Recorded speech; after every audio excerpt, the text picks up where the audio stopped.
hoy día a ver el capítulo 15 de esta triada de capítulos 14, 15, 16, que están íntimamente relacionados porque son un resumen que se va a manifestar en los capítulos siguientes hasta el 19 y que dice relación con diríamos nosotros, el juicio, el último juicio de este periodo de la gran tribulación, que corresponde a 7 copas que van a salir del trono de Dios y que van a ser arrojadas sobre la tierra y sus moradores. Entonces, recordar solamente el capítulo 14 que hablaba de estos 144.000 específicamente ya resucitados en el templo de Sión. Hablaba también de sus características. Hablamos en la segunda parte de este capítulo 14 del mensaje de 3 ángeles que salen a cumplir 3 órdenes. La primera es la predicación del Evangelio, ¿no es cierto? La segunda, el anuncio del juicio a esta Babilonia que vamos a ver en detalle en el capítulo, gracias hijo mío, en el capítulo 17 y 18. Y este tercer ángel que habla ya de una condenación y del juicio de Dios. También hablamos de la tercera parte del capítulo 14 que habla de la siega, pero que no es una siega de salvación, sino que es una siega de juicio. Y el lagar de la ira de Dios que se representa con la batalla del Armagedón. Entonces, lo que vamos a ver hoy día es el capítulo 15, y el capítulo 15 tiene 8 versículos, comenzando desde el 1. Vi en el cielo otra señal grande y admirable: 7 ángeles que tenían las 7 plagas postreras, porque en ellas se consumaba la ira de Dios. Vi también como un mar de vidrio mezclado con fuego, y a los que habían alcanzado la victoria sobre la bestia y su imagen, y su marca y el número de su nombre, en pie sobre el mar de vidrio, con arpas de Dios. Y cantan el cántico de Moisés, siervo de Dios, y el cántico del Cordero, diciendo: grandes y maravillosas son tus obras, Señor Dios Todopoderoso. Justos y verdaderos son tus caminos, Rey de los santos. ¿Quién no te temerá, oh Señor, y glorificará tu nombre? Pues solo tú eres santo, por lo cual todas las naciones vendrán y te adorarán, porque tus juicios se han manifestado. Después de estas cosas, miré, y aquí fue abierto en el cielo el templo del tabernáculo del testimonio. Y del templo salieron los 7 ángeles que tenían las 7 plagas, vestidos de lino limpio y resplandeciente, y ceñidos alrededor del pecho con cintos de oro. Y uno de los 4 seres vivientes dio a los 7 ángeles 7 copas de oro, llenas de la ira de Dios que vive por los siglos de los siglos. Y el templo se llenó de humo y por la gloria de Dios y por su poder, y nadie podía entrar en el templo hasta que se hubiesen cumplido las 7 plagas de los 7 ángeles. Bien, entonces aquí tenemos la antesala de lo que es el derramamiento de la ira de Dios, del juicio, de esta parte final del juicio de Dios en el periodo de la gran tribulación. Recuerden, el juicio que estamos hablando aquí no es el juicio del gran trono blanco, que es el juicio final. Aquí está hablando del juicio a las naciones, entre otras cosas, y está hablando del juicio prometido al final de este periodo de 7 años de la gran tribulación. Y este juicio está, como lo vimos también un poco la semana pasada, ampliamente profetizado en el Antiguo Testamento. Vamos a ver algunos de los pasajes que hacen alusión a esta realidad terrible, espantosa. Si ustedes ven las palabras que se utilizan acá, por ejemplo, el versículo 4, ¿quién no te temerá, oh Señor, y glorificará tu nombre? Después el versículo 6 dice: y del templo salieron los 7 ángeles que tenían las 7 plagas, vestidos de lino limpio y resplandeciente. De los 4 seres vivientes, versículo 7, se les dio a los 7 ángeles 7 copas de oro llenos de la ira de Dios. Entonces, esto es el contraste que nosotros tenemos que equilibrar en nuestra mente y en nuestro corazón de quién es Dios. ¿De quién es Dios? ¿No es cierto? Cuando la gente habla y dice Dios, y muchos cristianos también, y dicen que Dios es amor, y solamente enfocan en el amor, olvidan este contraste porque de alguna manera tratan de bloquear una realidad que es tan cierta como el concepto de que Dios es amor, entendiendo que el amor de Dios, ¿no es cierto?, se manifiesta de manera incondicional hacia sus hijos e hijas, porque los que no son sus hijos o sus hijas van a ser depositarios de esta ira, que es una primera parte, y serán, ¿no es cierto?, los que reciban la ira del castigo eterno cuando el Señor los juzgue ante el trono blanco. Entonces no olvidemos eso. Por eso es que también nosotros debemos, recuerden, uno de los propósitos de Apocalipsis es reconocer y agradecer a Dios y vivir una vida que le glorifique por gratitud al hecho de todo lo que nos ha librado y de todo lo que nos va a librar el Señor. La iglesia no va a pasar por este periodo. La iglesia ni siquiera va a pasar el milenio, o quienes estamos en este periodo de la iglesia, el milenio, ¿no es cierto?, con un cuerpo humano restaurado, sino que vamos a estar ya con un cuerpo glorificado. Es decir, cuando al final de los 1000 años Satanás vuelva a ser soltado para ser el último barrido, por así decir, entre la humanidad existente en aquel entonces, nosotros ni siquiera en ese momento seremos objeto de tentación de Satanás porque tendremos ya cuerpos glorificados.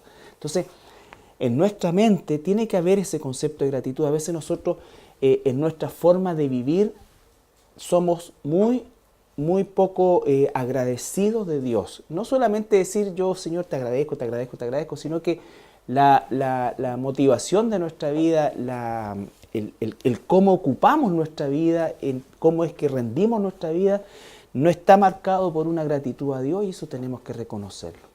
Este domingo nos toca de la parte de Efesios, entre paréntesis, algo que es tan importante como aprovechar bien el tiempo. Dice, porque los días son malos. No nos olvidemos que los días son malos, aunque haga sol, aunque estemos en verano, aunque esté bonito, aunque canten los pajaritos, todo eso, los días siguen siendo malos, ¿no es cierto? ¿Por qué? Porque el Señor no está en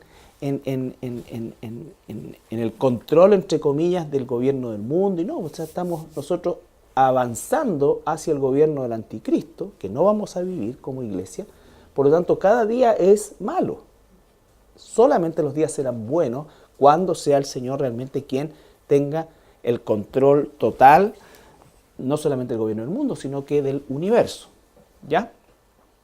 El control total desde el punto de vista gubernamental. Él tiene el control siempre, y esa delegación de ese poder está también bajo el control de Dios, pero entendiendo lo que significa la fecha hacia la que avanzamos. Nosotros no avanzamos, no estamos esperando, el planeta no está esperando algo mejor, sino que lo que viene es lo peor de la humanidad, que es esto.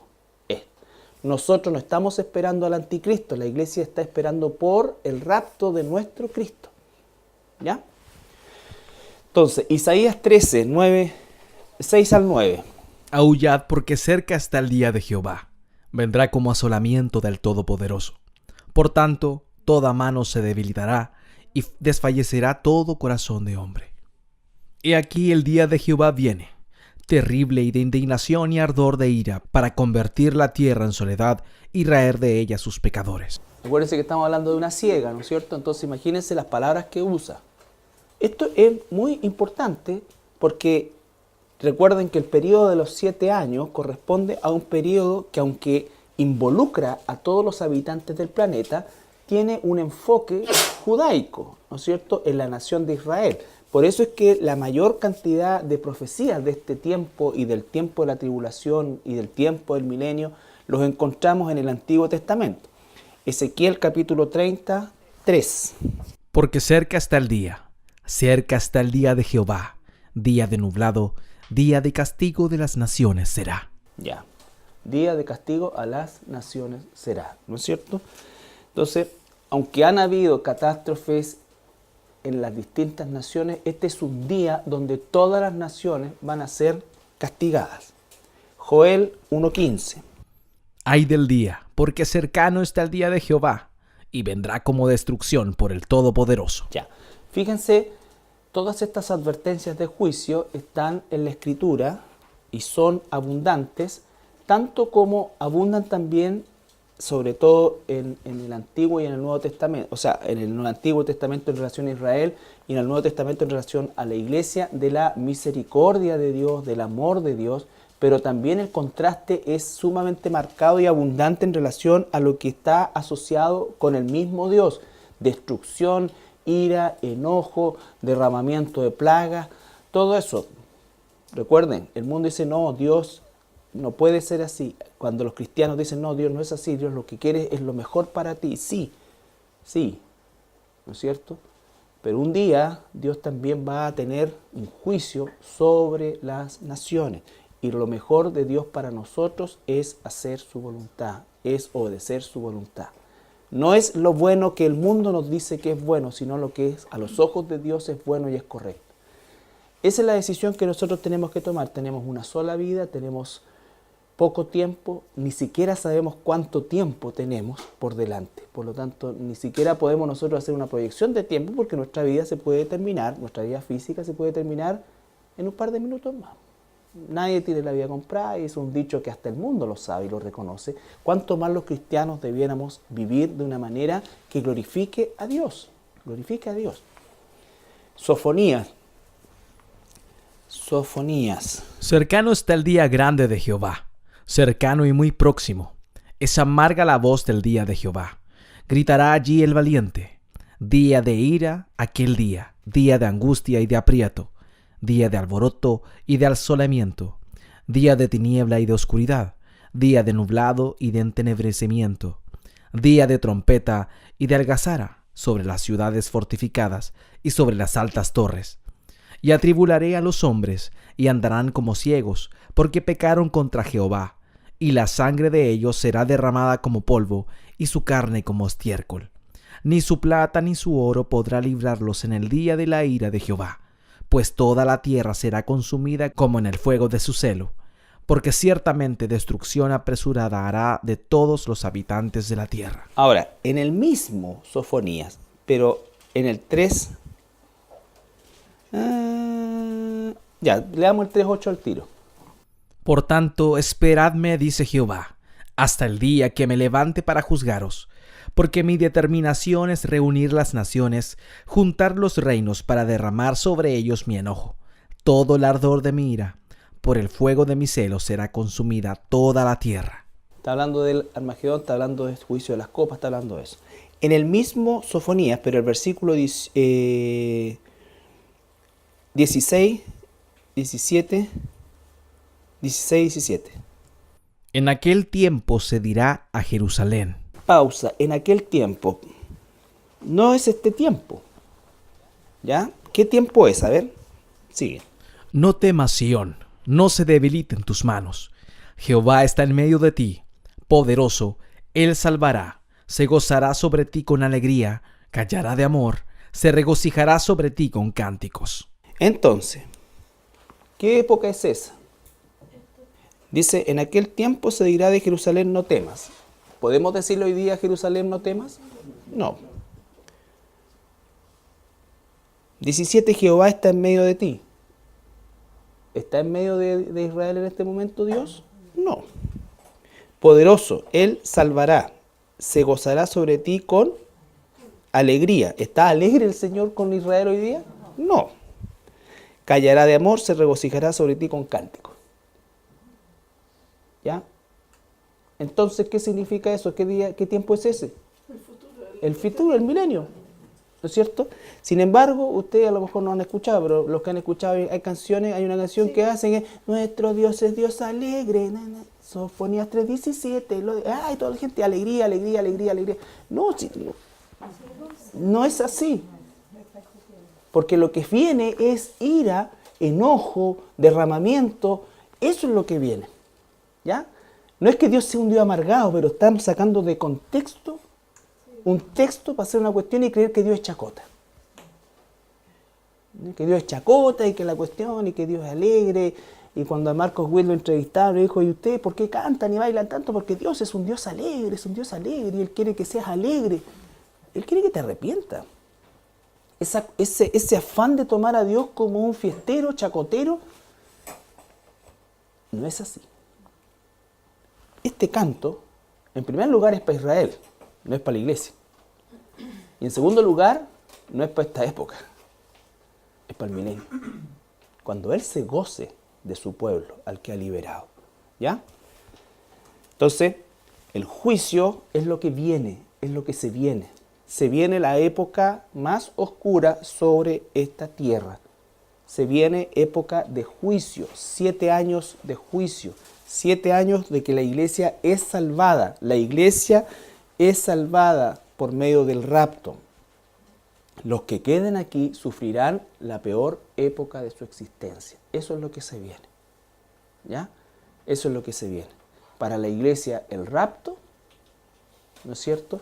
Y para el mundo, y para Israel, esto.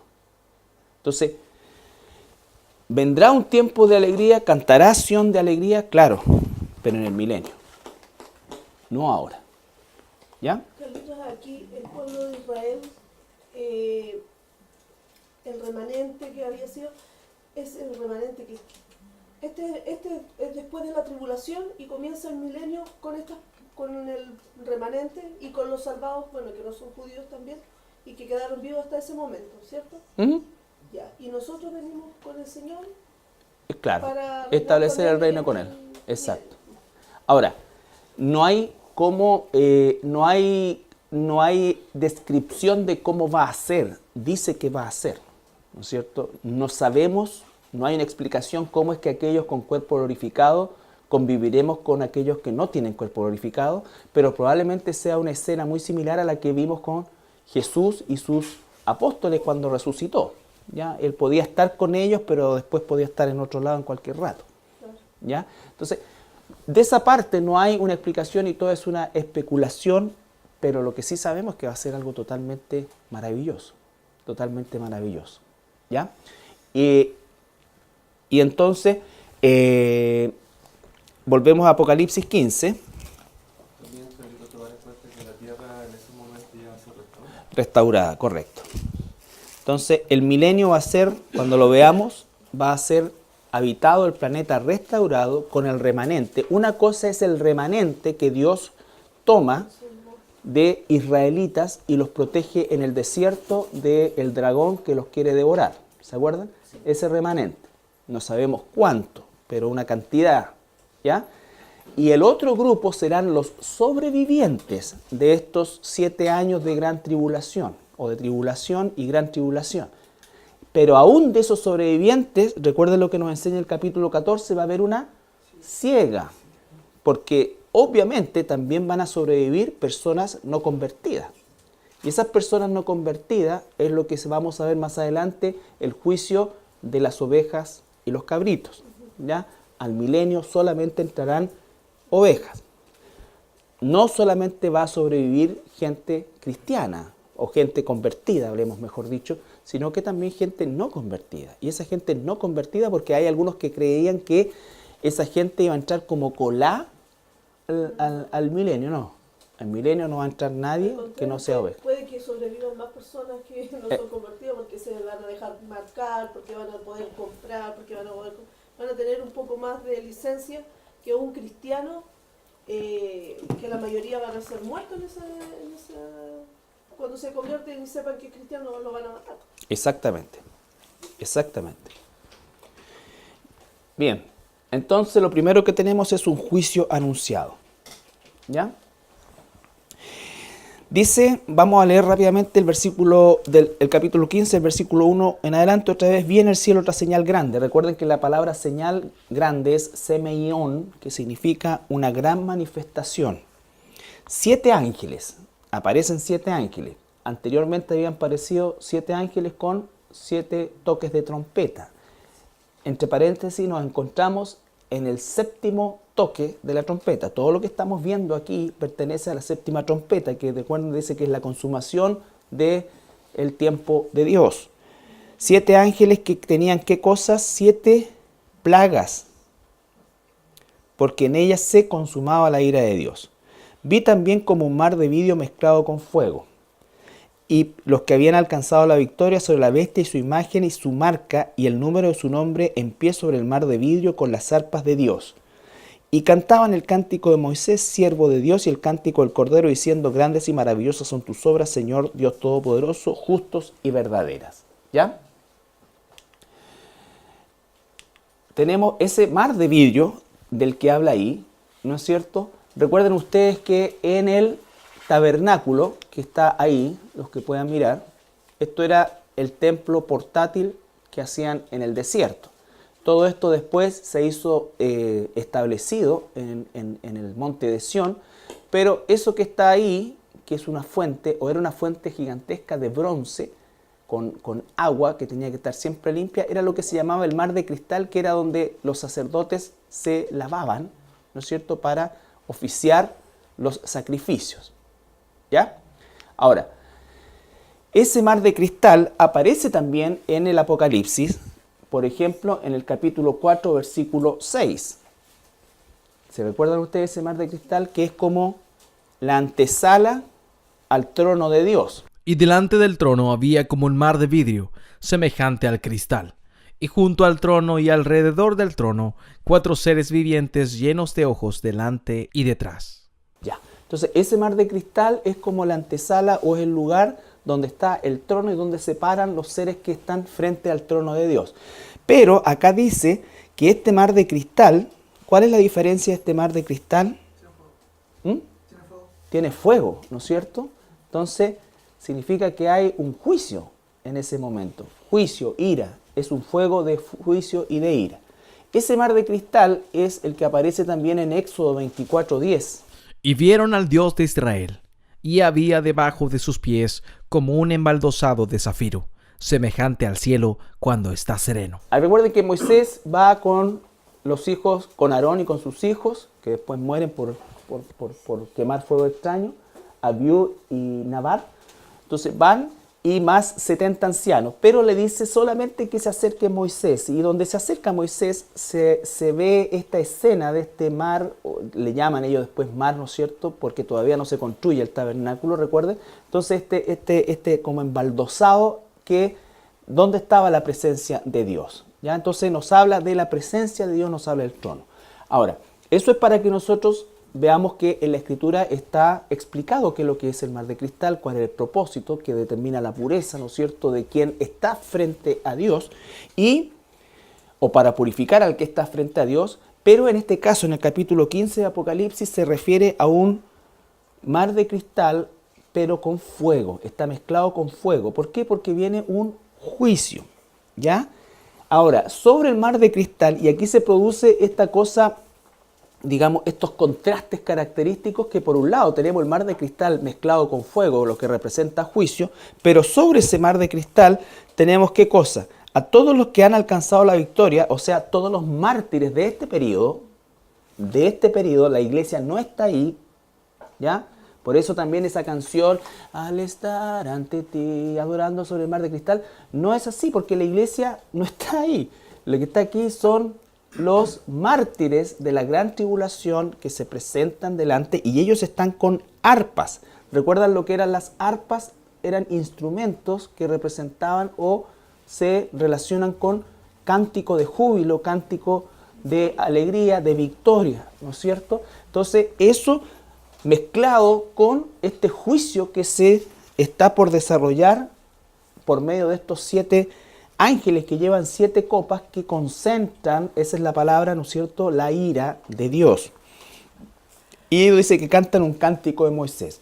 El cántico de Moisés se relaciona con el canto que tuvo Moisés cuando sacan a Israel de Egipto, cruzan el Mar Rojo y Moisés canta. Es un canto de júbilo por 2 cosas. Uno, la liberación, pero por otro lado, la destrucción de los enemigos, que en ese caso era el faraón, ¿recuerdan? Y sus soldados que mueren ahogados en el Mar Rojo.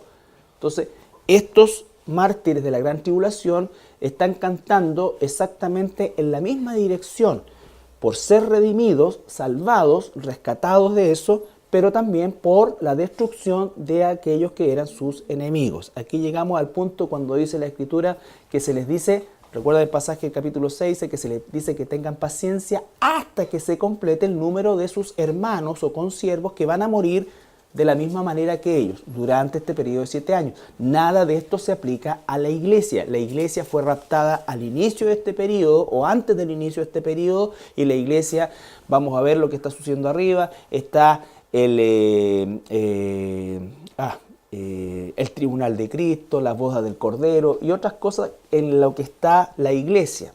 Aquí están los mártires, los que han muerto durante estos 7 años a manos del anticristo, ya sea antes de su manifestación como tal o después. ¿Ya?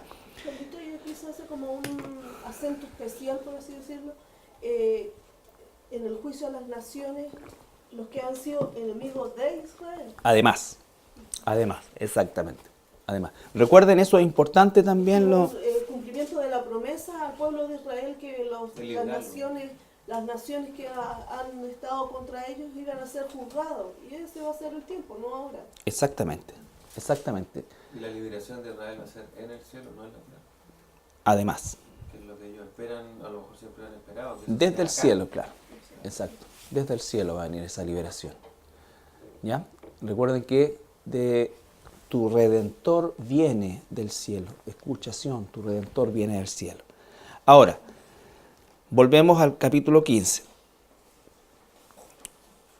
¿Quién, versículo 4, no te temerá, oh Señor, y glorificará tu nombre? Pues solo tú eres santo, por lo cual todas las naciones vendrán y te adorarán.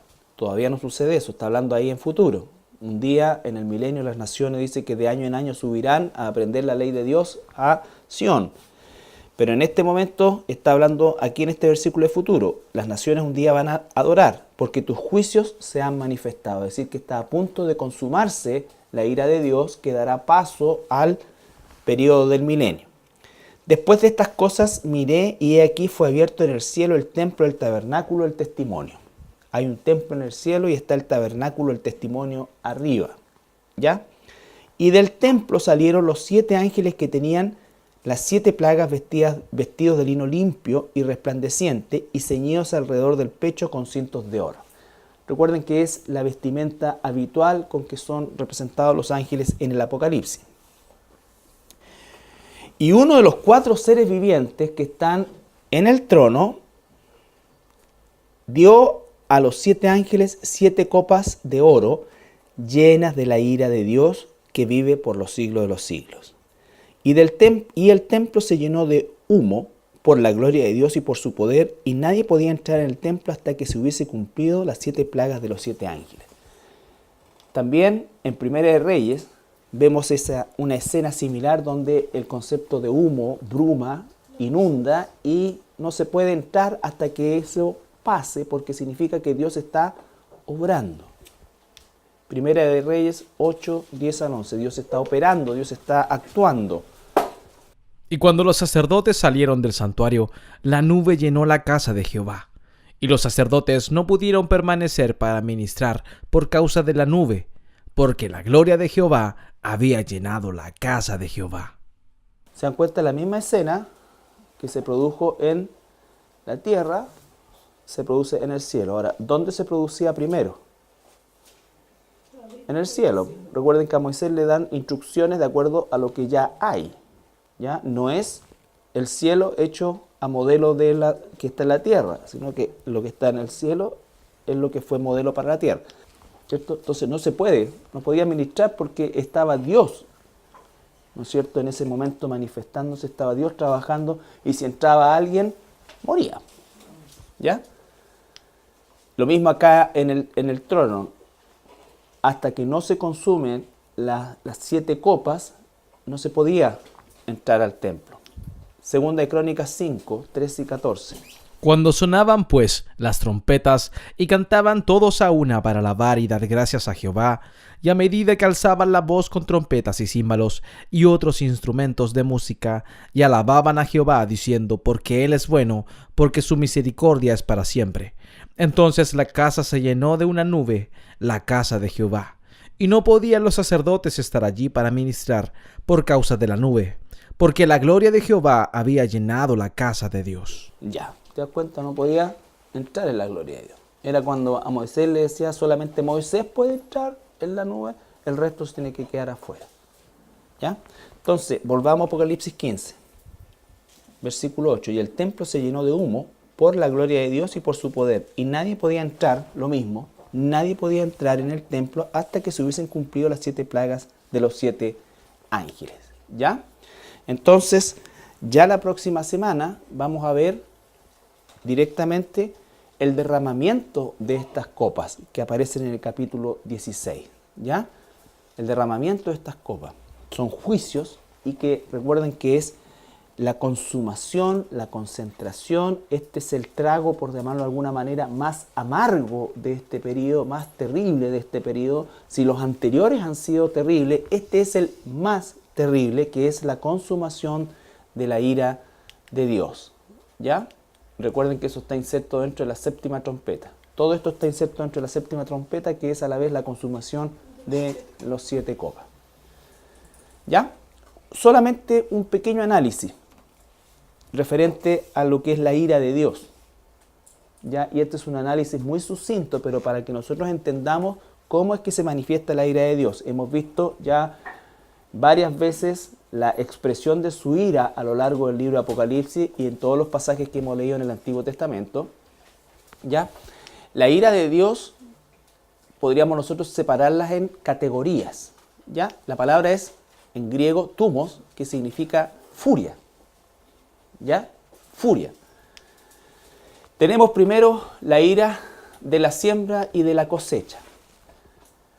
Cuando nosotros somos advertidos de algo, ¿no es cierto? Y nos dicen, no hagas esto, no cometas adulterio, no robes esto, y nosotros insistimos en hacerlo y tenemos una consecuencia, un castigo de Dios de parte de eso.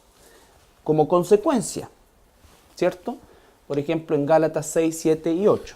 No os engañéis, Dios no puede ser burlado, pues todo lo que el hombre sembrare, eso también segará. Porque el que siembra para su carne, de la carne segará corrupción, mas el que siembra para el Espíritu, del Espíritu segará vida eterna. ¿Estamos claros? O sea, como hijos de Dios, lo que cosechamos, sembramos. Si tú cosechas siembras solamente para la carne, va a tener como consecuencia, ¿no es cierto?, juicio desde el punto de vista de que vas a cosechar eso también, ¿ya? Amargura, tristeza, falta de fe, en fin, todo lo que significa el plano de la espiritualidad va a estar siempre reducido. Entonces, eso es una de las manifestaciones de la ira de Dios. Segundo, tenemos una ira catastrófica. Por ejemplo, tenemos el diluvio. ¿Producto de qué cosa? Dios dice, la maldad llegó ya a un extremo, por lo tanto voy a raer al hombre de la faz de la tierra, por medio de una catástrofe que es el diluvio. Puede ser, y la única vez en realidad que ha sido de carácter global, fue en el diluvio. Se va a repetir eso en este periodo de 7 años. ¿Ya? En este periodo de 7 años en el cual va a haber un constante golpeteo catastrófico sobre el planeta y por supuesto sus habitantes. Pero también han existido derramamiento de la ira catastrófica de Dios de forma localizada, como en el caso de Sodoma y de Gomorra. ¿Ya? Entonces tenemos una ira catastrófica. Recuerden ustedes que el mundo dice, ¿qué es lo que dice cuando ocurren catástrofes? La naturaleza nos ha azotado. ¿Ya? La naturaleza, queridos hermanos y hermanas, no se manda sola. ¿Ya? No se manda sola. Y el concepto de naturaleza nosotros debiéramos cambiarlo, aunque todos nosotros estamos pegados con eso, pero para nosotros el término correcto es la creación. ¿Ya? Porque la naturaleza es un término naturalista materialista. ¿Ya? La naturaleza es algo como que se manda solo, como que tiene códigos propios. Y nosotros como cristianos, no estoy diciendo, ay, pecaste por dijiste naturaleza, pero nos vamos corrigiendo de a poco, a mí mismo, a todos nosotros nos cuesta. Nosotros como cristianos nos referimos a la creación, ¿ya? Entonces, la creación no se manda solo, hay un Dios que es el que determina, la maneja, la controla. Entonces, hay una ira de la siembra y la cosecha, que podríamos decir nosotros de carácter personal, hay una ira catastrófica que tiene que ver con un juicio general, ya sea en el caso del diluvio por medio de una catástrofe, o localizado como en el caso de Sodoma y Gomorra. ¿Ya? Por ejemplo, dígame. Una consulta. ¿Cómo sería correcto decir, por ejemplo, cuando yo en mi vida tengo una consecuencia de mi pecado? ¿Ya? Una enfermedad, por ejemplo, y yo sé que hay consecuencia de ahí. Puedo decir, Dios permitió esta vez que me enfermara por una consecuencia de mi pecado. Puedo decir, Dios mandó esta enfermedad como castigo por consecuencia de mi pecado. O para enseñarme algo, para corregirme. O sea, lo primero que uno tiene que hacer es reconocer el pecado. Lo primero, ¿no es cierto? Nunca involucrar a Dios en nuestra situación de pecado, ya sea para decir Dios permitió que yo pecara. No. Eso, porque eso es confundir a las personas y es ser deshonesto con uno mismo. ¿Ya? No puedo tampoco sacar el término de la soberanía de Dios, pero no puedo usar la soberanía de Dios para justificar mi pecado. Entonces yo pequé, ¿no es cierto? Tengo SIDA porque fui pecador, fui esto, era homosexual, aquí toda la cuestión, me drogaba, todas las cosas y eso. Ahora, por medio de ese pecado, Dios me ha rescatado, ¿no es cierto? Pese a que estoy viviendo con la cosecha, el castigo de mi propia siembra, ¿no es cierto? Dios tuvo misericordia de mí y me ha rescatado. ¿Sí? Pero esos usos semánticos, ahora, lo que no es posible decir es que Dios permitió que yo pecara para que me pasara esto. No, porque eso es una contradicción y muchas veces uso lo escucha. Este tema de la soberanía, uno tiene que saber manejarlo de la manera que Dios quiere que lo hagamos. Claro, de todas maneras. No, bueno, esto lo hemos conversado un poco, el tema de que, claro, del Señor y su soberanía depende la consecuencia de la cual yo voy a sí o sí pasar por mi pecado. Pero es como fácil para uno muchas veces decir, el Señor me mandó esta enfermedad y así yo tengo que resistir. Yo le he dicho a algunas personas, es que mejor no digamos, el Señor me mandó esta enfermedad. Mejor digamos, el Señor tuvo misericordia de mí y lo que estoy pasando, sea por consecuencia de mi pecado o sea porque Dios me quiere enseñar algo, es que tengo que sobrellevarlo, pero no decir, es que es un tema como sentimental, imagina, no decir el Señor me mandó esta enfermedad, porque es decir también el Señor me está castigando, que también está dentro de lo que puede ser. Pero si yo sé un poquito más de la soberanía de Dios, tampoco tengo que decir, el Señor me mandó este pecado, el Señor me mandó esta prueba, el Señor, sí, pero el Señor con todo eso tiene misericordia de mí, de permitirme conocerlo más, entregarme más y entender que por Él estoy vivo, primero. Claro. Y segundo, después de lo que me ha tocado pasar, voy a entender que Él sigue teniendo misericordia de mí y Sí. me ha enseñado un montón de cosas y dejé de decir de que estaba en mi corazón. El Señor me mandó esta enfermedad que yo encuentro que para el cristiano que entiendo debería entender Lo que pasa es que, tal como dices tú, el uso del lenguaje es importante porque de alguna manera y de todas maneras determina también cómo es que nosotros manifestamos lo que está sucediendo y cómo hacemos encajar a Dios en eso. ¿Me entiendes? Por eso es que es tan importante asumir el hecho de que, en primer lugar, estamos expuestos a cualquier cosa. En segundo lugar, la gran mayoría de las cosas que nosotros vivimos negativas son producto de nuestra propia mala decisión. Y la mala decisión pasa en primer lugar porque estamos lejos de Dios. Nuestra comunión con Dios es escasa o nula. Y al ser escasa o nula, nosotros no tenemos otra posibilidad que elegir mal. Con quién me voy a casar, el negocio que me voy a meter, todas esas cosas. La comida que voy a comer, todo.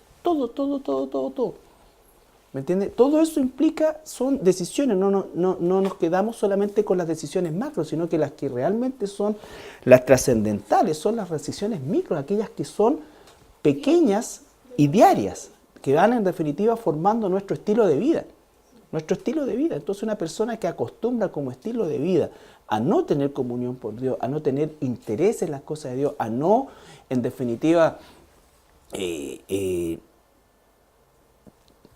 ser transformado diariamente por Dios, hay dos posibilidades, o no es cristiano o simplemente no sé qué es lo que pasa, pero eso va a traer como consecuencia que va a empezar a tomar malas decisiones en los círculos micro, que obviamente en algún momento determinado lo va a llevar a tomar una mala decisión en algo de mayor trascendencia.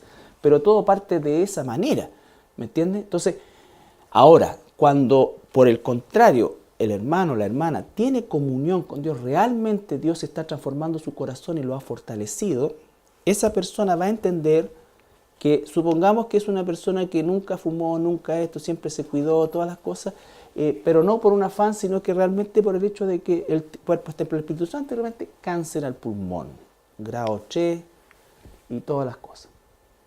Esa persona, te aseguro, que se va a doler en su interior, va a tener un periodo pequeño de crisis, normalmente hablando, pero esa persona va a ¿qué cosa? A tener las herramientas espirituales para afrontar correctamente a los ojos de Dios eso, sin tener que hacer declaraciones que esto me lo mandó, no me lo mandó, lo hizo, fue aquí, porque a mí. No, porque ¿cuándo es que más nos parecemos al carácter de Cristo? ¿Cuándo es que más nos parecemos al carácter de Cristo? Cuando no nos justificamos. Cuando sufrimos, entre comillas, injustamente. Porque si yo fui fumador 40 años, ¿no es cierto? Y ya conocí al Señor, tengo un cáncer pulmonar, no puedo decir Dios me mandó esto. Es una patudez. ¿Sí? Pero a eso se refiere, ¿me entiendes? Entonces es una línea sutil y nosotros tenemos que acostumbrarnos a sacarnos los modismos evangélicos. Dios me mandó esto. Y tratar de dar una justificación a algo en vez de estar fortalecido para enfrentar ese algo. Y dar gracias. ¿No es cierto? Cuando David pecó, él no dijo Dios me mandó esto, no, sino que él sabía, él reconoció su pecado, esto acá, y asumió las consecuencias no solamente de la muerte de su hijo, el primogénito con Betsabé, sino que de la espada y la mano de Dios que estuvo hasta el último día. David nunca más gozó de paz familiar, se mataron entre sus hijos, un hijo violó a su hija. Imagínate lo que significa eso. David nunca se quejó contra Dios. Y el tema pasa por cómo es que yo verbalizo esto, ¿me entiendes? Porque muchas personas tienden, y eso es lo que confunde. El Señor me mandó esto, el Señor esto. Dios es soberano y si Dios lo permitió es porque Dios lo permitió. La ira catastrófica. Hay una ira que es terrible, que es la ira del desamparo. ¿Ya? Cuando Dios desampara, normalmente, como es lo que yo pienso, que Dios desamparó a este país ya hace un buen rato. Y van a seguir ocurriendo cataclismos y muchas cosas, y eso es, Dios desampara, es la ira del abandono. Por ejemplo, Romanos 1, 24, 26, 28. Fíjense en la palabra que dice ahí. Por lo cual también Dios los entregó a la inmundicia, en las concupiscencias de sus corazones, de modo que deshonraron entre sí sus propios cuerpos. Por esto Dios los entregó a pasiones vergonzosas, pues aún sus mujeres cambiaron el uso natural por el que es contra naturaleza. Y como ellos no aprobaron tener en cuenta a Dios, Dios los entregó a una mente reprobada para hacer cosas que no convienen. Entonces Dios los entregó, Dios los abandonó. Y cuando Dios los abandonó, entonces la persona puede pasar con personas en particular, personas que nunca se convirtieron, ¿no es cierto?, y que perseveran en un pecado y no cambian porque no son hijos e hijas de Dios, y entonces Dios los entrega. Y entonces tú te lo encuentras años después y están más enviciados que antes, más alcoholizados, más adúlteros, más todo. Pero se siguen muchas veces llamando cristianos. Un país, una nación, un gobierno que insiste en incorporar leyes como las que incorpora nuestro país, aborto, matrimonio homosexual, todas estas cosas, entonces Dios los va a soltar. Los va a soltar. Como lo ha hecho con los países europeos, todo lo que está viviendo Europa hoy día es un mar de miedo. No solamente Francia, Europa, viven con terror. Viven con terror. ¿Ya? ¿Quién permitió eso? Dios. Dios los entregó. Y entonces van a pagar sus consecuencias de eso. Ni hablar de los Estados Unidos, de los países. Entonces, mantienen una estructura porque fundaron esas naciones en la palabra de Dios. Y la estructura los resiste hoy día. Pero nosotros como naciones ni siquiera tenemos la estructura. Así que nos vamos a ir a pique más luego. Sí. Según de Tesalonicenses 2, 9 y 12. Inicuo cuyo advenimiento es por obra de Satanás con gran poder y señales y prodigios mentirosos, y con todo engaño de iniquidad para los que se pierden, por cuanto no recibieron el amor de la verdad para ser salvos. Por esto Dios les envía un poder engañoso para que crean la mentira, a fin de que sean condenados todos los que no creyeron a la verdad, sino que se complacieron en la injusticia. Eso también es bastante heavy, ¿no es cierto? Fuerte, duro, pesado. Oseas 4:17. Efraín es dado a ídolos. Déjalo. Efraín es dado a ídolo, déjalo. ¿No es cierto? Déjalo. Dios lo abandona. ¿Ya? Entonces, la ira del desamparo. La ira escatológica es la última ira y es la ira que estamos viendo ahora en el libro de Apocalipsis. 1 Tesalonicenses 1:10 y después 5:9.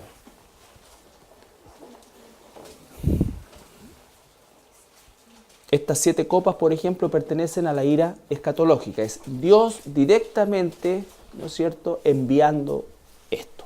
Y esperar de los cielos a su Hijo, al cual resucitó de los muertos, a Jesús, quien nos libra de la ira venidera. La ira venidera, ¿no es cierto? La iglesia es librada de la ira venidera.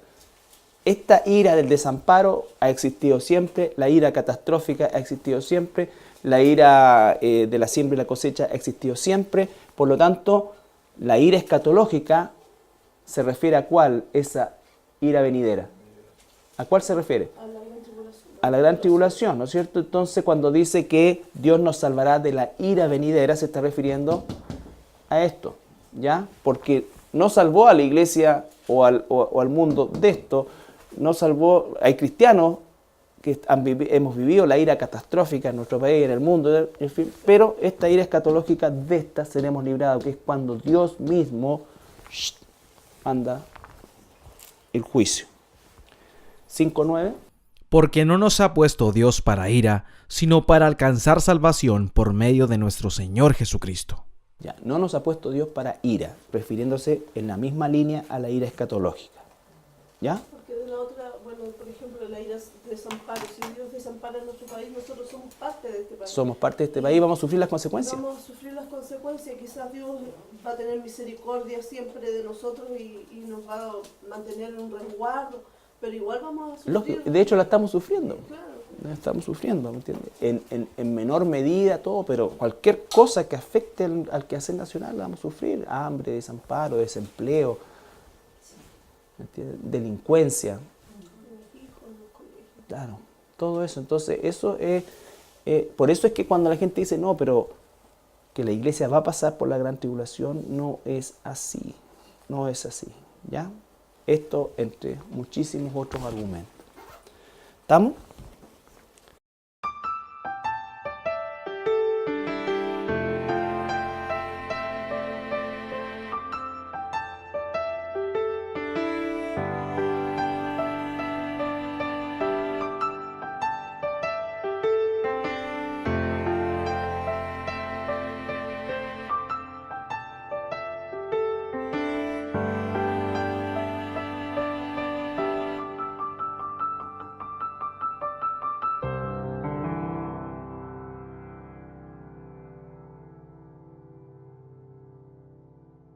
Hoy día a ver el capítulo 15 de esta triada de capítulos 14, 15, 16, que están íntimamente relacionados porque son un resumen que se va a manifestar en los capítulos siguientes hasta el 19 y que dice relación con diríamos nosotros, el juicio, el último juicio de este periodo de la gran tribulación, que corresponde a 7 copas que van a salir del trono de Dios y que van a ser arrojadas sobre la tierra y sus moradores. Entonces, recordar solamente el capítulo 14 que hablaba de estos 144.000 específicamente ya resucitados en el templo de Sión. Hablaba también de sus características. Hablamos en la segunda parte de este capítulo 14 del mensaje de 3 ángeles que salen a cumplir 3 órdenes.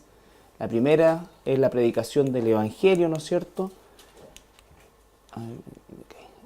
La segunda, el anuncio del juicio a esta Babilonia que vamos a ver en detalle en el capítulo, gracias hijo mío, en el capítulo 17 y 18. Y este tercer ángel que habla ya de una condenación y del juicio de Dios. También hablamos de la tercera parte del capítulo 14 que habla de la siega, pero que no es una siega de salvación, sino que es una siega de juicio. Y el lagar de la ira de Dios que se representa con la batalla del Armagedón. Entonces, lo que vamos a ver hoy día es el capítulo 15, y el capítulo 15 tiene 8 versículos, comenzando desde el 1. Vi en el cielo otra señal grande y admirable: 7 ángeles que tenían las 7 plagas postreras, porque en ellas se consumaba la ira de Dios. Vi también como un mar de vidrio mezclado con fuego, y a los que habían alcanzado la victoria sobre la bestia y su imagen, y su marca y el número de su nombre, en pie sobre el mar de vidrio, con arpas de Dios. Y cantan el cántico de Moisés, siervo de Dios, y el cántico del Cordero, diciendo: grandes y maravillosas son tus obras, Señor Dios Todopoderoso. Justos y verdaderos son tus caminos, Rey de los santos. ¿Quién no te temerá, oh Señor, y glorificará tu nombre? Pues solo tú eres santo, por lo cual todas las naciones vendrán y te adorarán, porque tus juicios se han manifestado. Después de estas cosas, miré, y aquí fue abierto en el cielo el templo del tabernáculo del testimonio. Y del templo salieron los 7 ángeles que tenían las 7 plagas, vestidos de lino limpio y resplandeciente, y ceñidos alrededor del pecho con cintos de oro. Y uno de los 4 seres vivientes dio a los 7 ángeles 7 copas de oro, llenas de la ira de Dios que vive por los siglos de los siglos. Y al templo De los 4 seres vivientes, versículo 7, se les dio a los 7 ángeles 7 copas de oro llenos de la ira de Dios. Entonces, esto es el contraste que nosotros tenemos que equilibrar en nuestra mente y en nuestro corazón de quién es Dios. De quién es Dios. ¿No es cierto? Cuando la gente habla y dice Dios, y muchos cristianos también, y dicen que Dios es amor, y solamente enfocan en el amor, olvidan este contraste porque de alguna manera tratan de bloquear una realidad que es tan cierta como el concepto de que Dios es amor, entendiendo que el amor de Dios, ¿no es cierto?, se manifiesta de manera incondicional hacia sus hijos e hijas, porque los que no son sus hijos o sus hijas van a ser depositarios de esta ira, que es una primera parte, y serán, ¿no es cierto?, los que reciban la ira del castigo eterno cuando el Señor los juzga ante el trono blanco. Entonces no olvidemos eso. Por eso es que también nosotros debemos, recuerden, uno de los propósitos de Apocalipsis es reconocer y agradecer a Dios y vivir una vida que le glorifique. se llenó de humo, y por la gloria de Dios y por su poder, y nadie podía entrar en el templo hasta que se hubiesen cumplido las 7 plagas de los 7 ángeles. Bien, entonces aquí tenemos la antesala de lo que es el derramamiento de la ira de Dios, del juicio, de esta parte final del juicio de Dios en el periodo de la gran tribulación. Recuerden, el juicio que estamos hablando aquí no es el juicio del gran trono blanco, que es el juicio final. Aquí está hablando del juicio a las naciones, entre otras cosas, y está hablando del juicio prometido al final de este periodo de 7 años de la gran tribulación. Y este juicio está, como lo vimos también un poco la semana pasada, ampliamente profetizado en el Antiguo Testamento. Vamos a ver algunos de los pasajes que hacen alusión a esta realidad terrible, espantosa. Si ustedes ven las palabras que se utilizan acá, por ejemplo, el versículo 4, ¿quién no te temerá, oh Señor, y glorificará tu nombre? Después el versículo 6 dice, y del templo salieron los 7 ángeles que tenían las 7 plagas vestidos de lino limpio y resplandeciente,